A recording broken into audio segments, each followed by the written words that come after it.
And if this is your first time giving your mind a little love, I have a few goodies for you. First, don't forget to subscribe so you never miss an episode.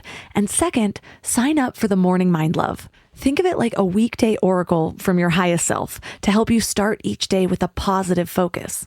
Plus, you'll get 2 gifts absolutely free: a 30-minute binaural meditation and 30 days of journaling prompts to help you remember who you truly are. So join over 9,000 people and go to mindlove.com to sign up. Welcome to Mind Love, episode 288.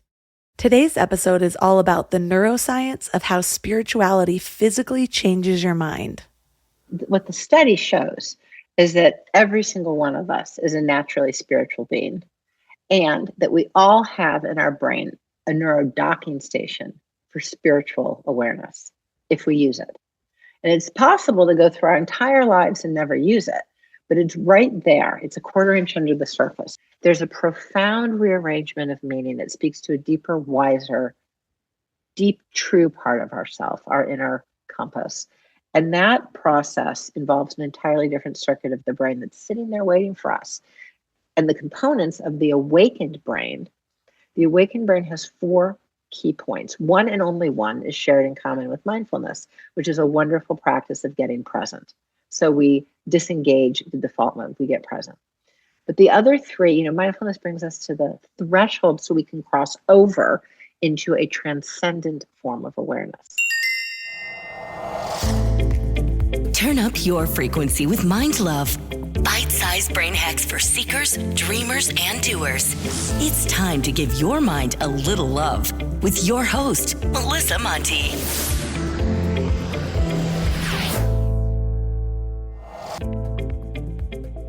If this is your first time giving your mind a little love, don't forget to hit the subscribe button. Mind love is a habit, and the more you give your mind that love and intention, the better you'll feel about yourself and your life. Plus, it's really a win-win because more subscribers means Mind Love attracts even more amazing guests to bring you their wisdom. So don't forget to subscribe. Have you ever felt a deep sense of inner peace after meditating? Or felt a rush of euphoria during a spiritual experience? Isn't it interesting how something as intangible as spirituality seems to have an almost tangible effect on the physical selves? Well, what if I told you that evidence of spirituality isn't so intangible after all? If you have a spiritual practice, you probably already know that it can change your mind.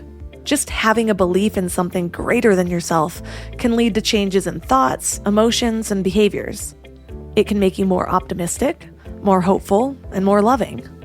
But here's where things get really interesting. A connection to spirit can actually create physical changes in our brains too.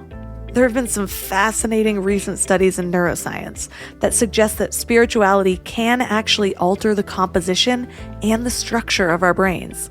So it's not just that we believe in something hopeful and therefore we are more hopeful. Those changes in composition are creating the conditions for new thoughts, emotions, and behaviors. So let me tell you about some of these changes. People who have a spiritual connection have been shown to have increased gray matter density in areas of the brain associated with self-awareness and empathy. They've also been found to have altered activity in brain regions involved in stress response and addiction. So in other words, spirituality actually impacts our neurobiological makeup. How incredible is that? When I was 20, I remember reading The Secret for the first time. It was recommended by my manager at my first salaried job. A few people on the team were all in. A few were total skeptics. And I remember landing somewhere in the middle. I thought, well, what's the downside? That I'm naturally a little more positive? Whether or not I am magically attracting opportunities and similar energies, isn't that just how attraction works on a practical level? There's a reason certain types of energies are attractive. They're smiling and welcoming, so people just naturally want to draw nearer to them. So what's the worst that can happen? Looking back, that's how I approached a lot of new mindset tools in my 20s. Maybe it works, maybe it doesn't, but can't hurt to try. The upside was that I was always willing to try new things. But the downside was that it became really easy to lose the habit if I wasn't 100% sold on it. That's why whenever I'm embarking on some big new behavior change or life path, I always make sure to surround myself with evidence that it works. That way, I'm always reminded of everything I have to lose if I throw it all away. And that's why I am so excited about this episode today, because it turns out the changes that we experience aren't just the placebo effect. We're not just convincing ourselves to be more positive. We're actually creating physical changes in our brains. And there are a lot of scientific studies to back this up, which we'll get into. Our guest is Dr. Lisa Miller. She's the New York Times bestselling author of The Spiritual Child and her new book, The Awakened Brain. She's also a professor in the clinical psychology program at Teachers College, Columbia University, where she founded the Spirituality Mind-Body Institute, the first Ivy League graduate program and research institute in spirituality and psychology. So 3 key things we will learn are the surprising clinical evidence for how spirituality protects our mental health, how our own states of mental health pass down to our children, and how spirituality is 29% inheritable, and what factors create the spiritual connection necessary to physically alter our brains. I used to be one of those people who had grand plans for a big healthy meal every Sunday night, and I'd make these elaborate meal plans, buy all the ingredients, and then Wednesday would roll around and I'd be staring at that wilted spinach, ordering takeout again. Shopping, planning, and cooking food really can be simple and stress-free, and that's why I love Hungry Root. Hungry Root takes stress out of mealtime by filling your cart with personalized picks and planning your week of meals, getting smarter with every order. With over 15,000 recipes to choose from each week, many ready in just 15 minutes or less, it's so perfect for those nights when you have no energy left. What I love most is their smart cart technology. It actually learns what I like and what I will actually cook. So no more buying ingredients for recipes that I'll never make. Everything that shows up, I actually use. They screen out over 200 additives, including high fructose corn syrup and artificial sweeteners, only high quality meat and seafood with no hormones or antibiotics, and they carry brands like Vital Farms and Ithaca hummus that I already trust. The time I've gotten back has been incredible. Instead of spending Sunday meal planning, I'm doing things that actually matter to me. Take advantage of this exclusive offer. For a limited time, get 40% off your first box, plus get a free item in every box for life. Go to hungryroot.com/mindlove and use code mindlove. That's hungryroot.com/mindlove, code mindlove, to get 40% off your first box and a free item of your choice for life. hungryroot.com/mindlove, code mindlove.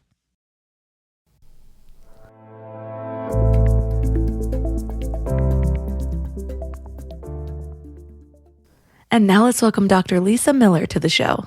Thank you for having me. I love your show, and I think what you're doing is very important. So, what inspired your recent work on really finding the correlation between spirituality and our mental health?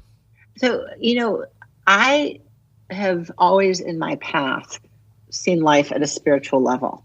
And so it actually for me went the other way around. When I became a clinical psychologist, and before that as a psychology major and getting to know the field, I kept waiting to hear about the spiritual dimension and nothing was said. And it didn't make sense to me. I mean, in the United States, a lot of people, 70% of people have a deep spiritual core, and mental health had nothing to say about it.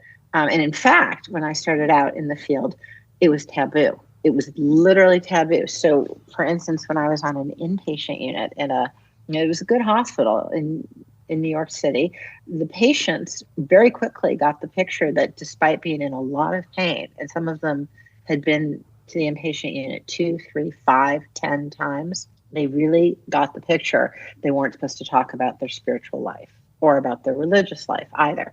And the way I knew this was first by what was not said, but then as I'd been there, a few weeks and then months, patients would come up to me and they'd say, Dr. Miller, can you come here?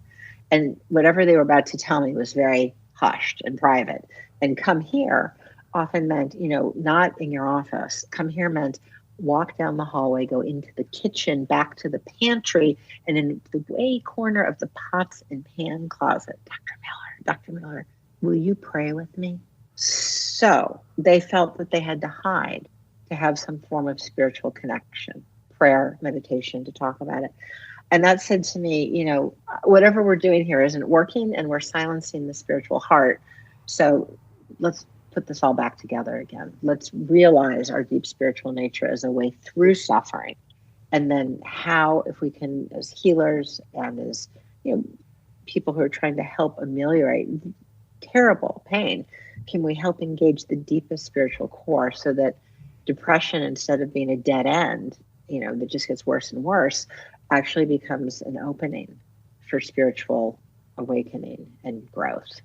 It's something that most spiritual people or religious people know because they've experienced it in their own life, whether they have just grown up with that connection or it's what they ended up seeking to heal themselves. I had a little bit of both. I was raised in a religion that I didn't feel connected to. I felt like there were for me, a lot of just disconnects and things that didn't quite make sense. And so I went through a whole phase of God doesn't exist. And I don't know if it was the trauma I experienced at the same time or the falling away from any sort of connection to something greater than myself that caused my spiral downward, but I do know that they happened all at the same time. Maybe the trauma got me to question it. Maybe I kind of dove knee deep into the trauma because I was separating myself from that, whatever it was. Even in AA or Narcotics Anonymous, there's a lot of people who have no spiritual connection and then they find it there. And that's what sort of helps them find the sobriety. Yes. And so it's been something that's been known or theorized, and those who know, and those who don't just seem to not. But you've actually seen clinical evidence that spirituality could have a protective benefit for our mental health, including in MRI findings. Can you tell us about that? Yeah, it's true that when we do find in a way that's right for us in our own walk, a spiritual home. I mean, it could be that it means walking down the street to another religious tradition. It could be the same religious tradition led in a different way. It could be that we find in our path we're spiritual, but not religious, that nature is my cathedral, or there's a way of being in the world with one another, relational spirituality. So whatever our walk may be, when we have a clear connection to our spiritual heart, and when we see life through what I call an awakening of our natural spiritual brain, for awakened awareness, that we move through life in a very different way. So, by contrast, let me back up. Most of us go off to school and we learn in school, you got to figure out what you want, set your goals, go after them and achieve them. We learn a really sort of a beeline to set a goal. Here's your skills. And when you learn to read and when you learn to write, it's all to go get your goals. And so the quiet, hidden curriculum in the air and water is one that suggests that life is about a beeline to going after your goals. The hidden curriculum suggests that we can somehow radically control our lives and know what we want as the end point, right? Well, this way of seeing the world, which I call really a deep form of everyday and achieving awareness, is perhaps a helpful set of skills at times, but it is absolutely insufficient to lead a meaningful life. And in fact, it doesn't even square with reality, because how often is there really the case that humans have radical control? I don't know, 1 in 5, 1 in 10 of moments we can really control something. You can't control traffic. You can't control the weather. You can't control what the guy on the street just said to you. Most of life we cannot control. And so a deeper alignment with the true structure of life is to stop asking constantly what I want, how am I going to get it? I didn't want him to say that. How could he have said that? That wasn't what I wanted. I didn't get this into this school or this job or this guy. I didn't get what I wanted. Leave that conversation behind and welcome ourselves to change our conversation with life into what is life showing me now? How remarkable that guy on the subway just said that to me. For 10 years, he didn't say it to me, and he didn't say it to me the next day. What is life showing me now? Wait a minute. I didn't get what I wanted. Instead of, why is life doing this to me? Why don't I ask, what is life doing for me? What is life revealing? And very quickly, whether our word is higher power or the force of nature through life, or I use the word God, whatever our word for this loving, guiding presence in life, we start to take up a dialogue. And that's a dialogue instead of pretending we control life. It's a dialogue that makes life much more of an expedition. It really makes life a quest. And every day is, if we're really paying attention, really an amazing surprise. If we really pay attention, like, what did that guy just say to me? Why is it I haven't seen her in 5 months, and today I was just thinking of her, and here she is, and what did she say to me about my child? Maybe I should listen to that. So life is so abundant with direction. It's almost like if you think of a sun as having rays, and we're all rays from the sun, one source, and we show up for each other. We're like, I actually think of who we are to one each other as guides or trail angels. We help each other along, but we're all sort of part of this beautiful divine symphony, helping each other along, unless we don't pay attention to each other. And that would be quite a loss. I am going through one of those guiding periods now. I often share with my audience that the more that I bring awareness to that guidance, like actually recognize it as valid rather than just pass it off like, oh, what a weird coincidence, or, which is what most people do. They're just like, oh, how funny that happened. How funny I was just thinking of you and you called me, whatever it is. But instead I'm like, yes, I'm on the right track. Like I'll give it this mark in my life, make it a core memory so that I know it's like a part of my deeper knowing, a part of my connectedness to others.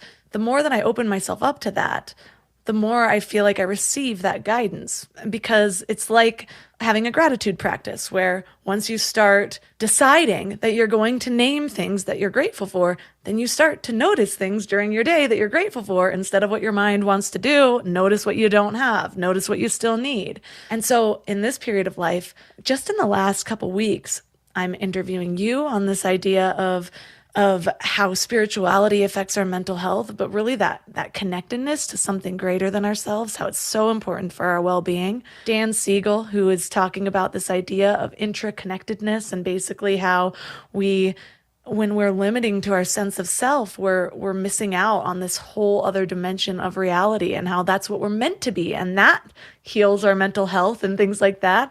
Richard Lang, who talks about the headless way, and it's more of a philosophical practice of expanding beyond your sense of self. And then Lynn Twist, who actually talks about the nitty gritty of getting out there and advocating to focus on your purpose on something larger than yourself. And I'm like, okay, universe, God, source, I get it.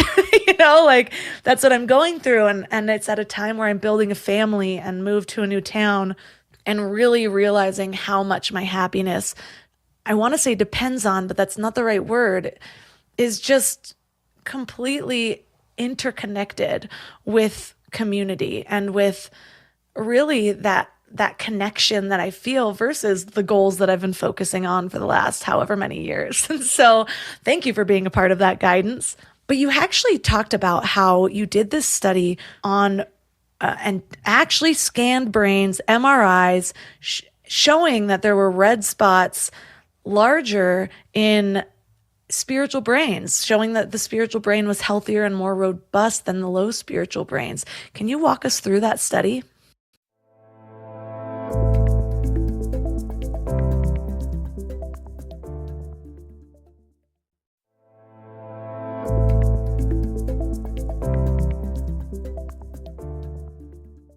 Can you walk us through that study? Sure. And in fact, you're so right. I mean, what the study shows is that every single one of us is a naturally spiritual being, and that we all have in our brain a neurodocking station for spiritual awareness if we use it.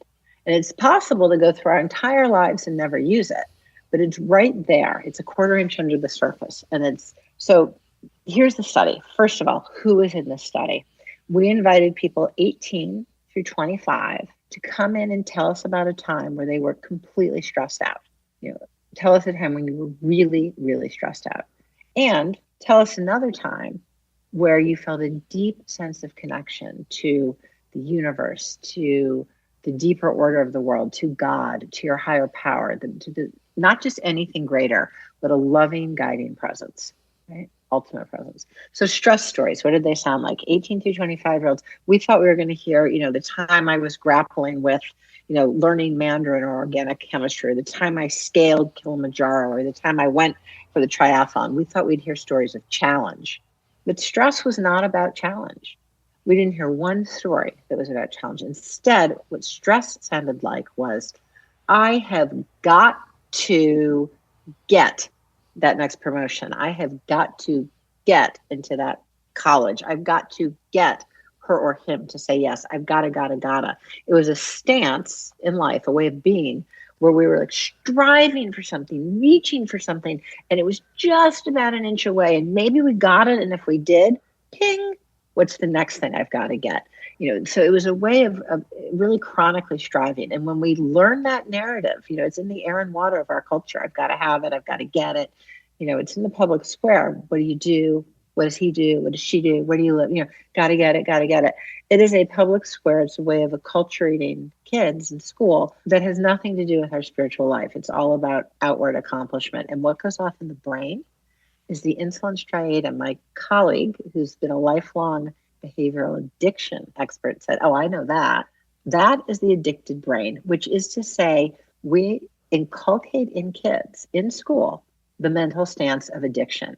I've got to have it. I've got to get it. And that I've gotta becomes ting, ting, ting, ping, the same machine, if you will, that looks at drugs and alcohol, that looks at food or internet pornography or gambling. I've got to have it as a learned way of striving that is never satisfied. But you can invite that very same young person to say, okay, same person, put your hand on the gear shift and tell me about a time where you felt a deep relationship with your higher power, with the force in life, with God, with Jesus, whatever your word is. And suddenly the story completely changes. Same person. I'm walking on the street. I feel like such a loser. I've just been turned down at 8 out of 9 medical schools. So I'll never be a doctor like my mom or my dad. But then I saw light in the leaves and I knew that God had a plan for me and I'd be a healer in the way I'm intended. Or, we were going to get married. I had a promise ring. We'd been together 3 years. And the week of graduation, he called it off. And I felt like such a loser and I felt so ugly and I felt so unlovable. But then I went home and sitting by my grandparents at their house by the lake and feeling their love, I knew I was loved and I felt the love of life itself. And I knew I'd love again. There's a profound rearrangement of meaning that speaks to a deeper, wiser, deep, true part of ourself, our inner compass. And that process involves an entirely different circuit of the brain that's sitting there waiting for us. And the components of the awakened brain has 4 key points. One and only one is shared in common with mindfulness, which is a wonderful practice of getting present. So we disengage the default mode, we get present. But the other 3, mindfulness brings us to the threshold so we can cross over into a transcendent form of awareness, where we suddenly can see into a deeper layer of life. And there, what happens? Well, the bonding network comes up online and we know we're loved and held just as children in the arms of our parents. We move from a very narrow, I've got to have it top-down dorsal to a broader bottom-up ventral attention network.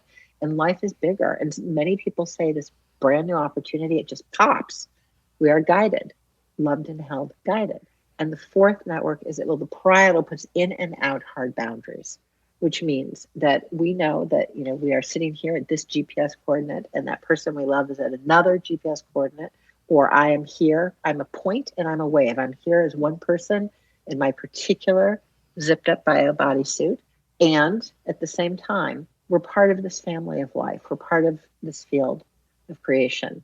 So we're never alone. Loved, held, guided, and never alone. That's not a belief.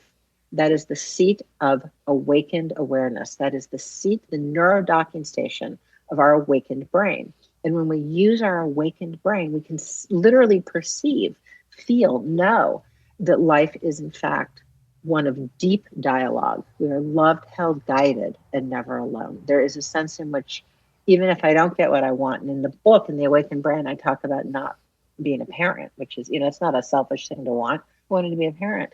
But it was only when I started to engage my awakened awareness that I really found the path forward for what was our journey. So this is the only way that I've seen through the lens of science to realize the fullness of what our life can be. Life is bigger and better, and it is not what we want. It is 10,000 times better than what we want if we use our awakened awareness. I can just see so clearly the timeline of my life. I was really successful in school. I was a high achiever in school. And AP classes, always getting straight A's, finishing quickly. Like I prided myself on that. And it was always so interesting to me looking back before I could see that greater picture, how quickly in college, after a couple traumas, how I spiraled into every addiction that was available to me. Had a really severe case of bulimia. I was drinking too much. I was doing party drugs, just being online, like every addiction. It's like I would hyper focus on anything that would just allow me to escape from reality. And I looked at that as part of ADHD because I'd focus on things in general, but I'm like, well, why am I focusing on all the things that clearly aren't making me happy, but it's all I'm running to? And so for me, it was in my mid 20s where I ended up in a situation that at the time felt like everything was stripped from me. My whole life was ruined, something that could never be taken back, that was going to be with me forever. And I had to shift that. I had to see, and it's my greatest message now, what I'm always sharing when I'm on this show, when I guest on other podcasts, is I used to see these limitations that were put around me as barriers, as things that were no longer available to me in this life. And when I started to view them as guideposts steering me in a direction towards my higher purpose, that's when all of a sudden I could see clearly. I'm like, yes, it stopped this pattern. It stopped where I thought I would go. Maybe I would have had a good job, but been mediocrely happy chasing the wrong things forever. But instead, the universe put this block right there, and I had to find a different way. And in finding that different way, not only did I find my own personal healing, but I found mind love. I found a way to share it with other people and make it bigger than myself. And I loved your story of your fertility journey and how you shared a story of a plump, juicy worm and how that was your moment of realizing that you were guided. And I feel like stories really help people to ground in the information. Can you share that? Yes, it's in The Awakened Brain, I talk about what was an excruciating journey. I mean, it was so painful for my husband and I. And it wasn't 5 days. It was 5 months. It was 5 years. 5 years from the time we were 30 to 35. We'd gotten married when we were relatively young. We were 25, and we'd been hanging out, having a wee of a time. And finally, around 30, it's like, we want to have a family. Again, this illusion of control. I would like to conceive a child now, command control. And so we actually took a vacation, right? We went to the Caribbean and thought, we're going to start our family. And came back from the Caribbean, and there was no baby. And thought, well, who gets one for one? So we took another vacation, went out west, came back, no baby number 2. And I thought, well, so it became 6 months, 10 months, then it became a year of no baby. And I started to get this horrific creeping feeling in my heart, like, what if we can't conceive? I mean, he had the job he wanted, and we were living the way we wanted, but what if the one thing that really matters to us in our path to become parents we can't do? And it tipped off, I'm a scientist. I started researching infertility doctors, right? And I couldn't even bear that I was going into the office of an infertility doctor. And I'm only 30 and everyone else is in their mid 40s. And, we did the basic infertility stuff, IUIs, and still no baby. I thought, oh no, like what if there's really a problem? Well, I just have to find a better doctor. So I found, I researched, and I found the best doctor in New York. And then when that didn't work out, I found the best doctor on the East Coast and just ratcheted up the research, and still no baby. And as this started to intensify, IVFs are pretty invasive, and I had like 6 of them, and, they weren't working. In my heart, my deep inner wisdom, that whisper in the heart, I knew I was in the wrong place. I knew that for us in our journey, we were in the wrong place, and that this wasn't about medicine per se. There was something else going on. And as I finally started to get that picture, these beautiful synchronicities started showing up. Synchronicities, these guiding, some of them were simply saying, I'm here, life is buoyant, you're loved and held. Some of them were very clear and guiding. My mother called out of the blue and said, I just wanted you to know our neighbor adopted the most beautiful little boy. He's so sweet. Just wanted you to know. So the synchronicities really are, beyond a shadow of a doubt, our guidance if we pay attention to them. I think they're sort of God sort of pulling us. Hey, little nudge, little tap. Hey, pay attention. And if we don't, it's not the end of the world. They just come back louder. So I think synchronicity, this dialogue with this loving, guiding universe, is what I came through this journey to realize the way forward. And the synchronicities were extraordinary. So after one failed in vitro, I'm sitting on a bus, and this is in New York, and I'm feeling very depressed. And I, perhaps a little bit self-involved, depressed and self-involved. And I'm sitting in the back of the bus, empty bus, and this gentleman who's quite unique gets on the bus, and I think, oh, no, you're not. And he starts walking towards me. And I thought, like today of all days. And he passes 11 seats and he sits down right beside me. And it's, I'll confess, it was, I experienced it as intrusive and annoying. And there he was right beside me, this quite unusual gentleman. And then he looks over and he says, you know what, miss? You look like just that type of mom that would go all around the world adopting kids. Do you have lots of kids that way? So on the day of my umpteenth failed in vitro, it was far too unprobabilistic to have happened by chance. Synchronicity is saying, hey, please take a right turn, and things like that just kept happening to the point where we got the picture that, maybe there's more to this. So finally, the researcher in me had found the team that invented in vitro using sea urchins and basic science. And surely, they patted me on the shoulder. We will get you pregnant. And yet in my heart, I knew this wasn't a medical issue. So sure enough, nonetheless, the achieving side of me said, A plus B plus C, got to make this happen. We do the in vitro. It's all very successful. And I knew in my heart, we go on bed rest in solidarity, side by side. My husband's sitting next to me on bed rest while this in vitro takes, right? Or we hope it takes. We turn on the TV at this sort of, we splurged on a nice hotel. It was our special in vitro bed rest hotel. And there's only one channel on the entire TV at the overpriced hotel. I mean, how could there be one channel? And so my husband gets irritated, starts, slamming the remote on the bedstand and goes over and pokes the TV, and there's still only one channel. So here we are on bed rest with our in vitro and what's on TV, a interminable 4-hour documentary of an orphan, a street boy who's living in a garbage dump. In the documentary, they pan the garbage dump, heaps and heaps of trash. And through a translator, this little boy says, I don't care that I live in a garbage dump. I don't care that I can't go to school. But it hurts so much to not be loved that I sniff glue to make the pain go away. And my husband looked at me and he said, there's a child out there for us. Like, we had in that moment really finally realized that we created our own misery. We have to conceive, we have to find. Here was this child saying, there's nothing in the world I would have wanted these past years more than you to be my parents. And I'm living in a garbage dump. And I don't even care that I'm surrounded by trash in this foul, environment. I just want to be loved. And all we wanted to do was love. And finally, we got the picture that love is of the heart. Parenting is of the heart. It's love and commitment. And everything shifted. That was the type of synchronicity that was so clearly, that was full blast. There's a child out there for us. All we wanted was to be loved. And that's all we wanted. So then at that point, we listened more closely to the synchronicities. And it was as if a red carpet rolled out. Absolutely. One after the next, the guidance, And in fact, it got even more, it moved from a synchronicity, which I think is a sacred guidance, to a mystical experience. I was lying in bed. This was when we were really finally getting the picture. And it was about 3 a.m. I'm asleep. My husband's asleep. And this, boom, I just sit up 90 degrees. And as I sit up, space and time opens up. So sort of the thick night opens up.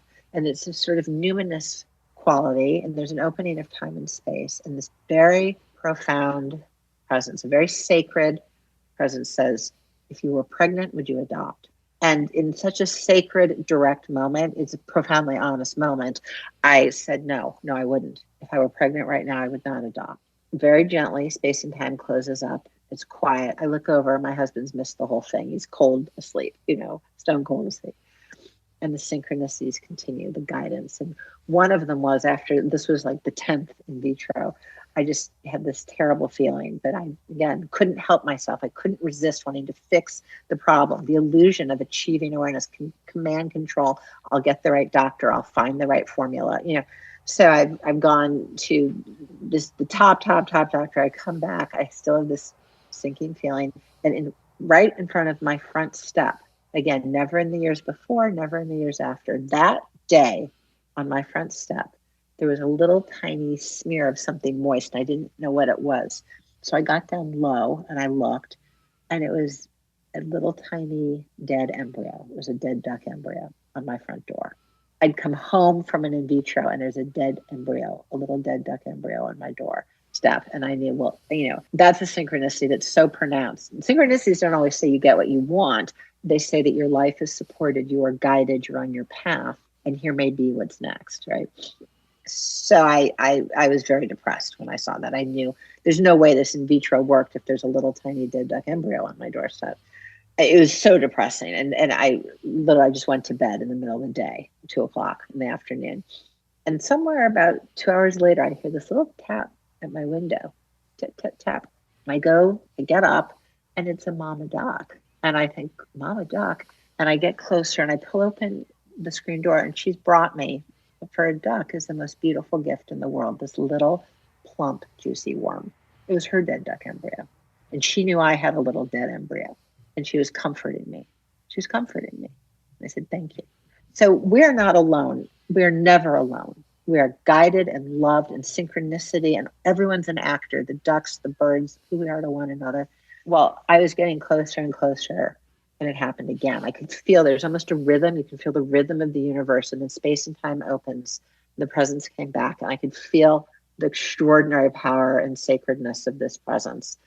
And he said, would you adopt? If you were pregnant now, would you adopt? And I said, I'm getting much closer.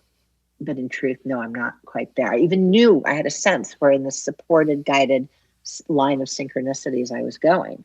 But no, not yet. I knew I wasn't quite yet to the type of person as a spiritual being ready for the mantle of parenthood. And so this continues with more sacred experiences. And one of them, my name is Lisa Jane Miller. And there's a big Jane in my life, my older cousin. We're both named for the same matriarch.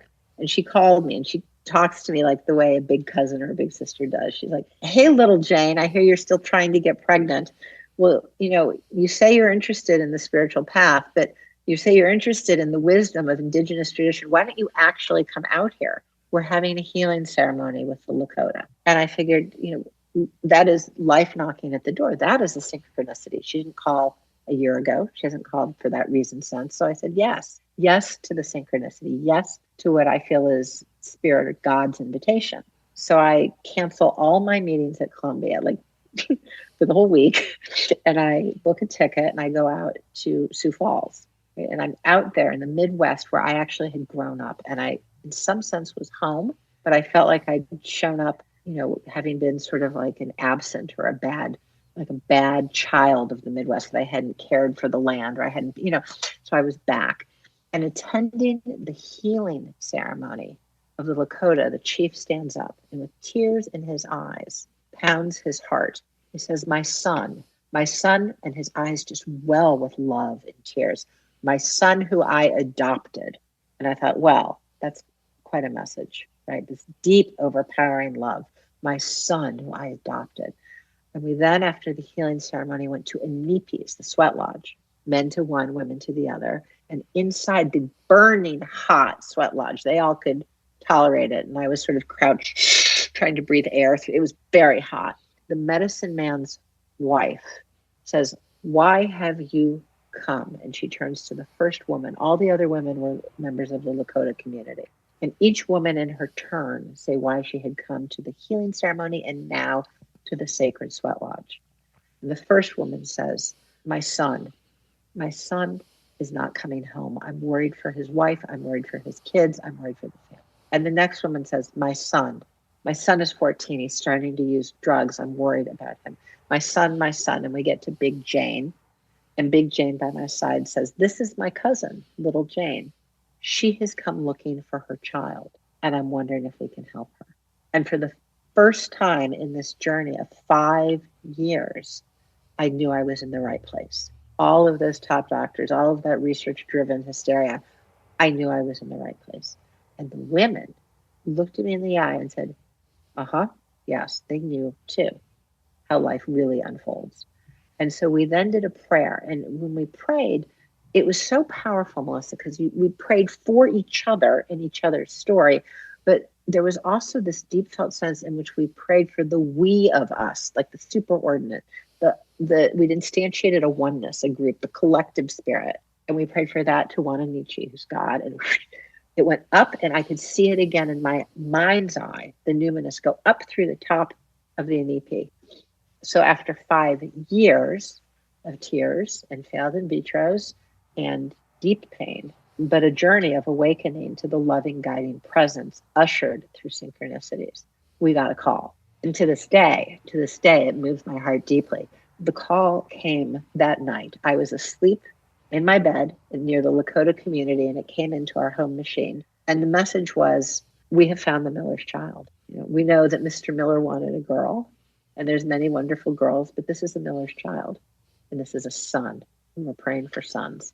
That was way too unprobabilistic to have happened by chance. Praying for sons, and that night my son came. They found the Miller's child. I got home. I couldn't wait to get home. A video's there. I can't wait to play the video. I look at the video, and here's this bright, shining spirit. And he's all the way across the world. He's north of St. Petersburg, Russia. And he's this little boy, and has his arm around the nurse, and he's full of light and love and joy. And in that moment, Melissa, my heart opens up. There was a soaring love, like a tidal wave of love. And I became a parent. It was this type of love.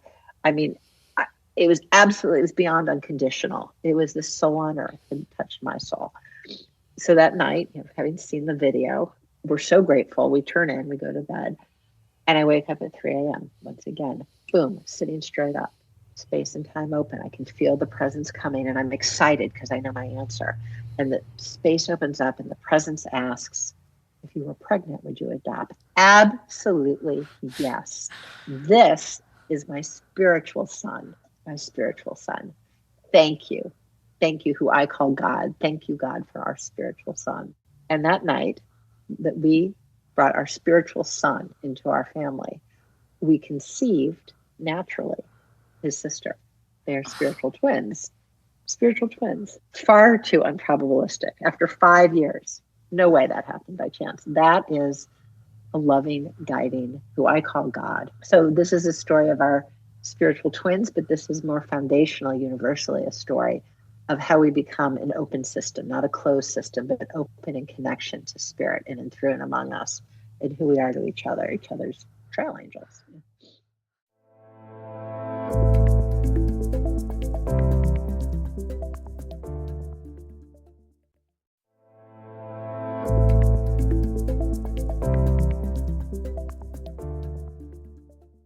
That might even be the most powerful story I've ever heard. It's just every detail in it is so engaging. And it's funny that even the word choices you were using, I said I was just talking to Dan Siegel this morning, and you said the me and the we and that collective spirit that you had with the women, that's something that he coined was mui. He kept referring to mui, and it's like that, really getting in touch with that me and the we. And as you were speaking, I was just having these visualizations of my own family and the ways that we've been striving outside of ourselves. And one of the things that I'm going through right now is we moved up to Big Bear, and we rent right now because we have been unsure where we wanted to really land, but we did want to own. And so we own pieces of land around Big Bear and other places. And that's kind of our sense of security while still allowing us the fluid, being able to move and not really being tied down to one spot. But maybe it's the nesting period I'm going through, but I all of a sudden want to own a home so bad. And I'll admit, in the last couple months, I've just been like, I'll go to a friend's house that has a beautiful home, and my higher self knows that in that moment, that is something I should feel gratitude for. It's like, I'm grateful that I have access to this. This is just being in contact with these people. We are a we at this time. This is for all of us. And My lower self, though, goes into like, I wish I had this. I need to have this. I need to have this now. And it's been stressing me out. Like it can immediately put me into this state of feeling like I don't have control or I don't have options. Really the mindset of lack or scarcity, which doesn't even make sense. I could easily sell this piece of land to buy a home. You know what I mean? But it's just that mindset and that which part of my energy I'm deciding to focus on. And is it the stressful, what I don't have, or is it the what's next for me? How can I be open to the guidance? Because what I want to will into existence might not be for the highest purpose. It might not be what's meant for me. And so what if I just let go of what I think I should have in this moment? Where would that lead me to? And given that I'm bringing children into the world at the same time, my seeking has shifted. And so I'm able to do it in one sense where so much of my seeking before I had my baby was about me. It's like, well, how can I better my life? How can I feel good in this moment? Which, yes, there's something to be said for that. But in the last couple of years, I've felt these profound shifts in my spirituality and my sense of connectedness because it's not just about me anymore. I know that the choices that I'm making, I stopped drinking about 500 days ago. I've been praying more. I've been just diving into books to learn from people like you and letting them integrate. Whereas before I used to just go book to book to book and like, what else can I pack in? Like I'm trying to level up my character. And now it's like, okay, I just experienced this knowledge. Who am I now? And can I let myself be so that I feel the changes? Motherhood is spiritual awakening. You know, the male model is that you go to the top of a mountain and you just sit there, right? Like an ascetic monk. The female model of spiritual awakening is motherhood. And no matter how the child comes, whether it's through our body or through adoption or through marriage, it is in the very best sense an ego death, that we can't control everything and we can't, no longer, you can't control this little person, right? But that the child is like a beacon of spirit. I would find that when my kids, I can't get your socks on and you're not getting in the car. And now we're late in terms of what we humans all put our heads together and thought was the time. But actually, the time we showed up due to all of your socks and not getting in the car and your back bend, not wanting to get in the car chair, we actually got there at the right time. The child is a direct pipeline to God, the direct pipeline to spirit. And so many times, I'll share with you just a sweet story. We're in the grocery store, and at this point, my youngest, Lila, was about, 20 months, maybe 2. And she picks up this bizarre dish we've never had. It's mushroom stuffed with crab meat and throws it in my cart. And I thought, ugh. But I thought, well, but maybe the baby knows, right? So we get home and I have the usuals, milk and, macaroni and cheese and tacos and mushrooms stuffed with crab meat. And who should call but my mother and said, surprise, I'm in town. Do you mind if I come for dinner? So the child's connected to everything. And what they simply do with their actions, they're actually connected to the flow, the deeper flow that we might experience as guidance. They just act it out. They're a complete extension of spirit. They just act it right out. So if they're making you late, they're actually helping us to get there at the right time. It might not be the time we agreed on with other people, but it is the right time. Maybe there's a synchronicity where you run into someone because it's that moment. Maybe there's a way in which you missed something adversive because you were so-called late. But the child is dialed in, and I have never seen the child not be dialed in. Even my son, we were at a party once and he did a beeline. He ran, he wouldn't connect. He just couldn't stand it there. He wanted to run right out of there. And the only other time he did it was when I took him to visit a school, and he didn't like it and he ran right out. Well, in both cases, that was not the school for him and that was not the crowd for him. They're pure and they just act right out the truth. They are a moving symbol of truth.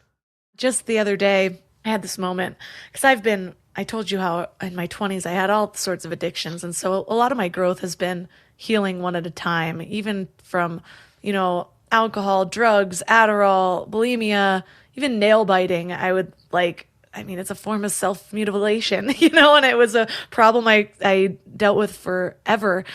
And the last one that I still am working towards, I've tried a number of different things. I have really good streaks of time and then I fall back into it, is doom scrolling, as I call it now, but just really. What a great term. I was going to say that's treasure. But yeah, and just being on social media and it's difficult.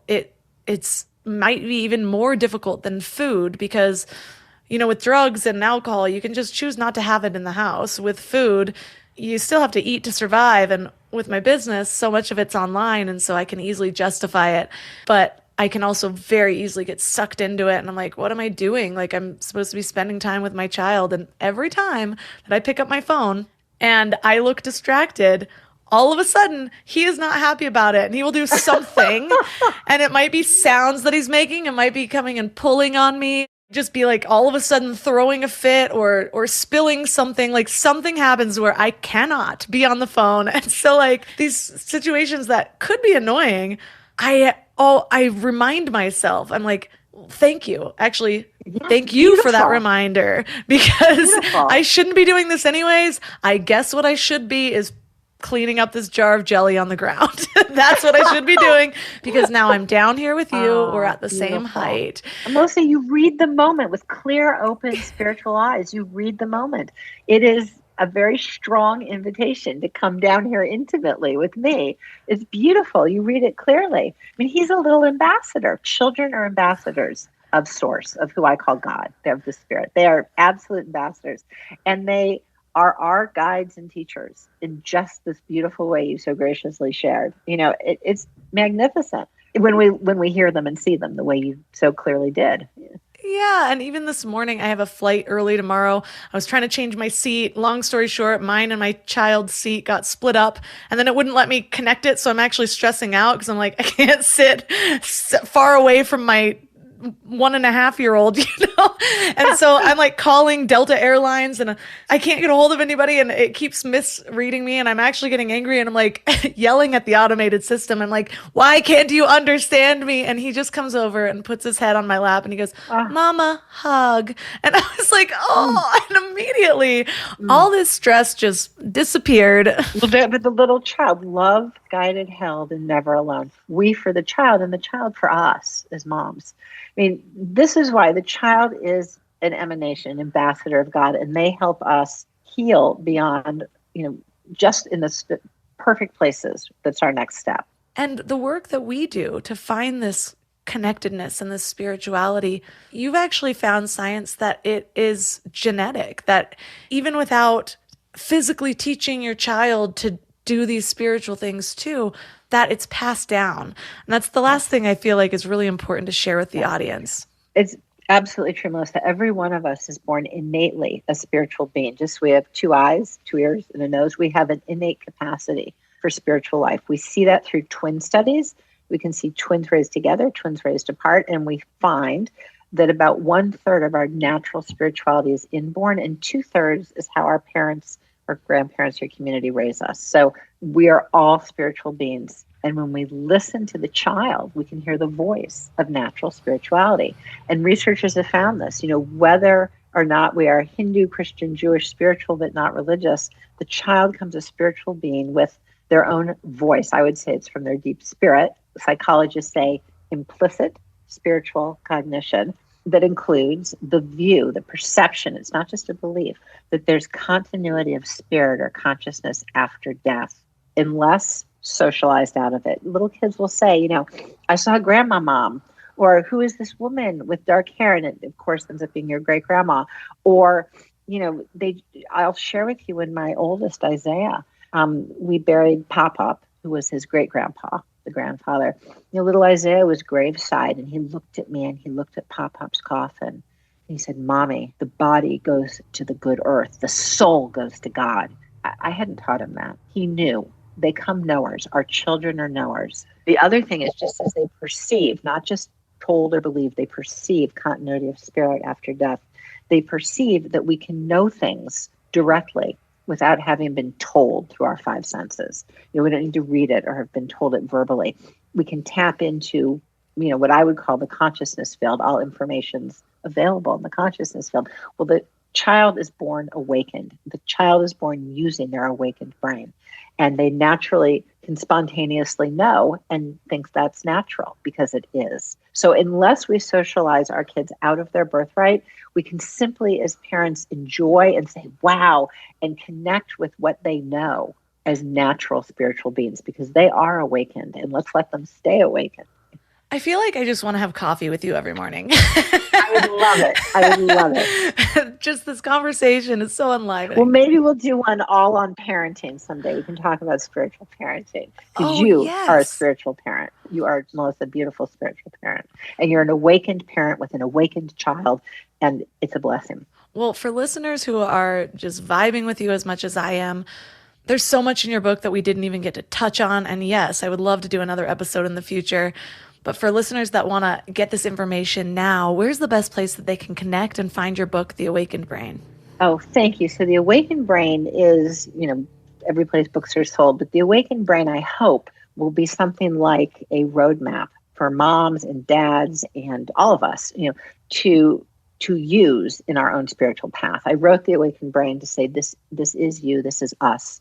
We are all endowed with this natural capacity. And when we awaken our natural spiritual awareness, life is better than we ever thought, better than we could have imagined. It's not what we want.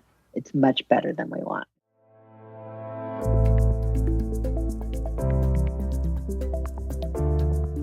All the links for this episode will be at mindlove.com/288.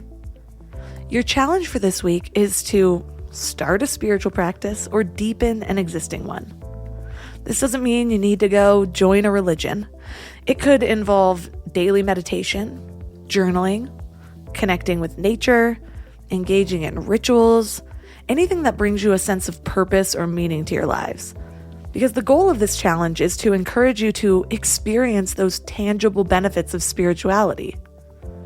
Another way to embody this lesson would be to focus on developing empathy and self-awareness. It's that unity that actually really creates that sense of connection, that feeling of collectiveness, the feeling that there's something greater than ourselves, that there's some meaning beyond just this body. So this could involve practicing mindfulness, volunteering in a community, engaging in meaningful conversations with friends or family, anything that helps you be more in tune with your emotions and your thoughts, or more connected to the people around you. And remember, this challenge is about more than feeling good. And even though that can be motivating on its own, know that you're actually creating structural changes in your brain. And as those changes occur in your brain, you're even more likely to feel that sense of oneness, to feel that sense of purpose. And it'll be easier and easier to continue to practice these things. That's why oftentimes it's so difficult to get started. But once you actually have that deep-rooted practice or ritual, it's almost impossible to stop. I am on a streak of over 6 months of daily meditation for a minimum of 20 minutes. Oftentimes I'll do it twice. And I will tell you, I have been creating a consistent meditation practice for the better part of a decade. And I have had one for the most part. I have gone months at a time on a streak, but then I've also had periods of time where I haven't meditated at all for a month. I don't really see that happening anymore because now I'm at this point where I'm over the hump, and it's actually difficult to imagine not meditating. It is one of my favorite things to do. Now, when I have this urge to turn on the TV in the middle of the day or to do something randomly distracting, like scroll through social media, it's funny because I used to feel those pulls quite often and I'd have to snap myself out of it. Well, now that pull is more toward the meditation. I have this thought, maybe I'll turn this on at 3 p.m. And instead I'm like, it's because you're feeling exhausted and you don't want to engage in work. Why don't you give your brain a little rest? And it's my trigger to meditate. And that's just around the practice. There have been so many other changes in my life because of this. My ability to pause before reacting more often. My ability to observe my thoughts before attaching to them. Everything's connected. So I want to know how this goes for you. Reach out to me on Instagram at mindlovemelissa and let me know how you are deepening your spirituality. If you found this episode helpful, or you just want to share this fascinating information with somebody, tap the share button, take a screenshot, tag Mind Love Melissa and Mind Love Podcast on Instagram. I absolutely love seeing how these episodes are impacting you guys, so feel free to share away. Also, if you haven't checked out the Mind Love membership, it is my favorite part of my work right now. There are tons of masterclasses, both audio and video, to help you actually take what you're learning in these episodes and embody them. So if you don't have that spiritual practice, it could just be joining the membership and engaging in some of those masterclasses. And I've created them so that you can create a daily practice, spend 5 to 10 minutes a day doing one module or one practice at a time, or you can do it all at once at the beginning of the month or whenever works with your schedule. So find out more information at mindlove.com/membership. I'd love to see you in there. And that's all for today. So thanks for giving your mind a little love today, and I'll see you next time. Thanks for tuning into Your Higher Frequency with Mind Love. Head to mindlove.com for a free gift to keep your vibes up until next week. How many times have you wished you could be in two places at once? With Wix, you practically can. Wix's website builder is packed with powerful AI tools to make running your business online easier. Build a full site just by talking with AI. Get an AI agent to manage your sales and marketing. Or work like a 10-person team, even if it's just you. So you don't need superpowers to get everything done. You just need Wix. Try it out for yourself at Wix.com.